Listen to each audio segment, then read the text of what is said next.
I want you to look in my eyes. I guarantee you, we're going to end fossil fuel. They want to do the same thing I want to do. They want to phase out fossil fuels, and we're going to phase out fossil fuels. Joe Biden wasn't kidding about ending fossil fuels, and now he's coming for your car. The White House turbocharging its radical green agenda by unveiling their toughest restrictions yet. They will force you to buy an expensive electric vehicle, whether you like it or not.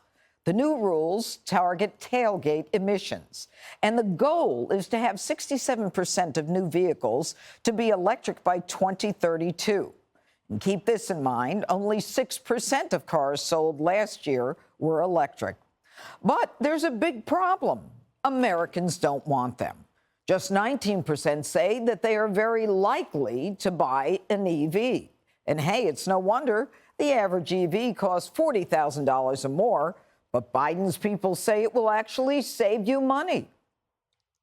We're going to save consumers money.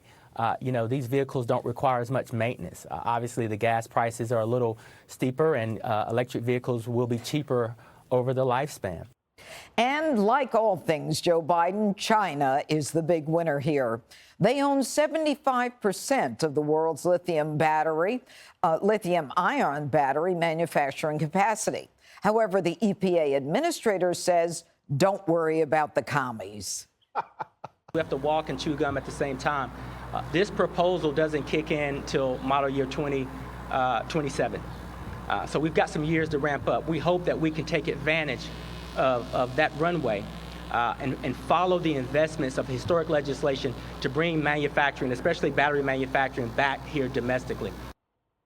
You know, it's interesting, Jesse, that, they talk about bringing battery manufacturing back here domestically when these batteries have to be made in China. And as they make more of these lithium-ion batteries, they're creating more coal-powered plants that have the worst emissions, and we suffer from that in the long run.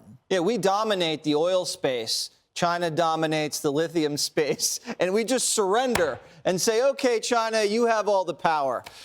Joe Biden doesn't own an electric car. His family doesn't. Hunter doesn't. Jimmy the Chin doesn't. Frankie Four Fingers, Silent Val, the naughty niece. None of them own electric. I've checked.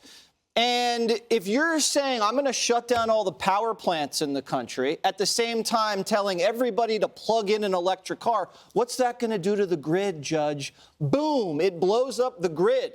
It's already fragile. I don't like the fact that he's forcing all Americans to buy new technology. Eisenhower didn't make us all buy TVs. Barack Obama didn't make us all buy iPhones. Why is he Trump didn't make us all get electric toothbrushes. We just use our rotator cuffs and do it on the cheap. There's really no reason for it. I mean, they're forcing us to get a vaccine, to wear masks.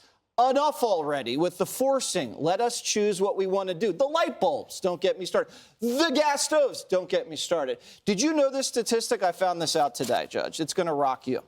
Electric cars emit 20 tons of carbon before you even drive them. Right. That means there's 4 years of driving before the thing even gets off the lot. So it's because of all of the heavy machinery and industrial production it takes to do these things. And then you plug it in, and then the grids run off what? Carbon. China dominates. That's stupid. It's not going to lower the Earth's temperature at all. All it does is make the donors happy, because this is a religion to them. And it makes my guys in Detroit happy because they sell these things, and we pay for half of it. It's the taxpayers subsidizing this green revolution. Well, the interesting thing is that the average cost of an American gas-powered car is $26,000.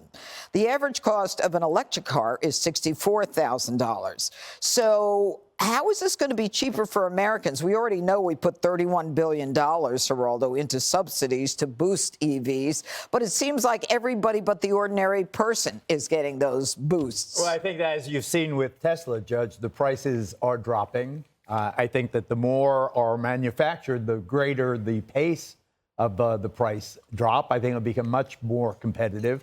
I think it's stunning. When you look at the trends and how many, it's only 6% of all vehicles sold in the country, but the trend lines are straight up. People are buying it. The market is dictating the conversion from gas-powered to electric power. No, it's not. The government is. It is. A subsidy of $7,500 is not They a big gave deal. billions I was to going to buy. Detroit. I was going to buy an EV Bentley. My last car will be an EV Bentley, and they offered me $7,500 rebate. I said I don't need this $7,500. Thank God you connect with our audience.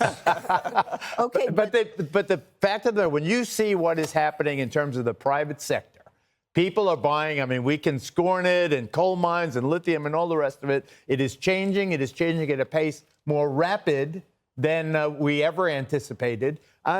Here's one figure. Electric-powered vehicles have 60% efficiency in terms of the conversion of energy to the wheels turning. Gas-powered is 17 to 21%.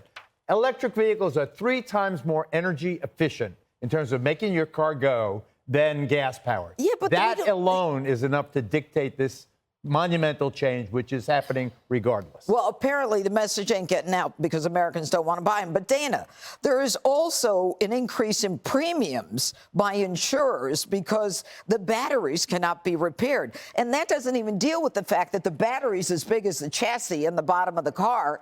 And where are we going to put it environmentally when the battery dies? Well, then they don't get recycled.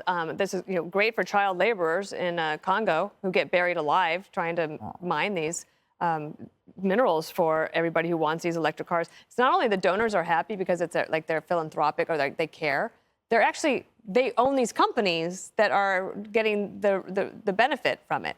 The other thing that happened is just last week, March 27th, or I think that was last week or 2 ago, when I was on my trip, I read this article in The Guardian about all these EU ministers basically having to pull back because they were trying to go too far, too fast with the mandates for electric vehicles. And Germany said, hold on, guys, we share the same goal. We want to get to a zero carbon future, but you're trying to make us go too fast. The other thing that happens, and one of the reasons that insurance premiums might go up, is are these cars lighter?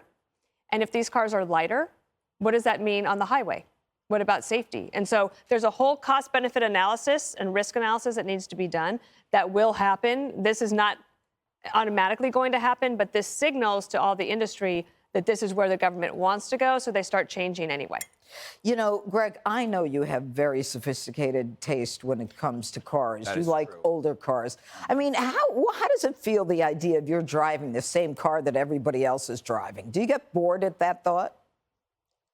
I'm trying to control myself. Why?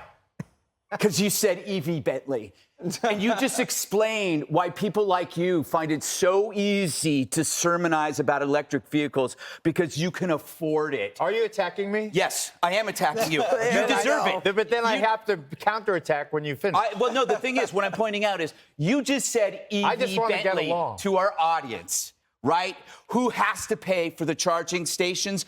Our audience, right? Who has to pay for the transition from gas to electric stoves? Our audience. Who has to pay for the cancer they get when they from the gas-powered car? Oh, God, you don't even have the science to back that up. You have to bear the brunt of your beliefs, and you don't because you can afford an EV Bentley.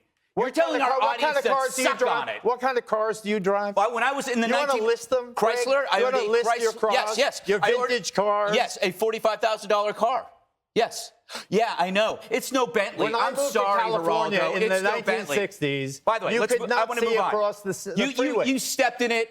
I'll back off. You could not. I'll back off. I'm gonna continue. The green movement is tied up in knots right now. Electric cars exploit cheap human labor in Africa and in China. The climate predictions are falling apart. The smart folks are flocking to nuclear, and identity politics stole the thunder from the climate agenda. And how do you know that? You got to look at ESG, right? Equity, social governance. Why are they packed together like that at companies? It's because you couldn't do climate on its own because no one bought it. So what they did is they married it to race and they married it to gender. So if you come out against ESG, it's about you being a bigot, not about you being smart about the climate. None of their predictions have come true. None of them. They are fighting. They're forcing America to do this crap over less than 1% Celsius. Less than 1% Celsius. It has no effect. And in fact, as this climate gets warmer, people's lives improve. That's a fact. That's a fact. People die from cold weather more frequently than warm weather. So don't give me your cancer BS. Never should have said When I moved to Bentley California, EV. when I moved to California, you could not see across the 405. The smog was so thick. Thank God it is you're in your because of Bentley. regulations that the air is cleaned up, and now the marketplace is driving the sales of EV. I predict that with the marketplace will go faster than the Elon Musk has the right idea.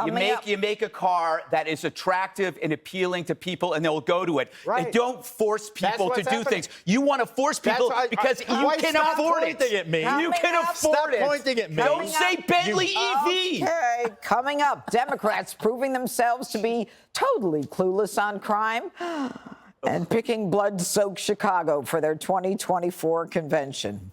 Hi, everyone. I'm Brian Kilmeade. I want you to do me a favor. I want you to click to subscribe to the Fox News YouTube page. This is the only way that I know for sure that you're not going to miss any great commentary, any great news bites, any great interviews coming your way on Fox. You can get it all here on YouTube. So subscribe right now.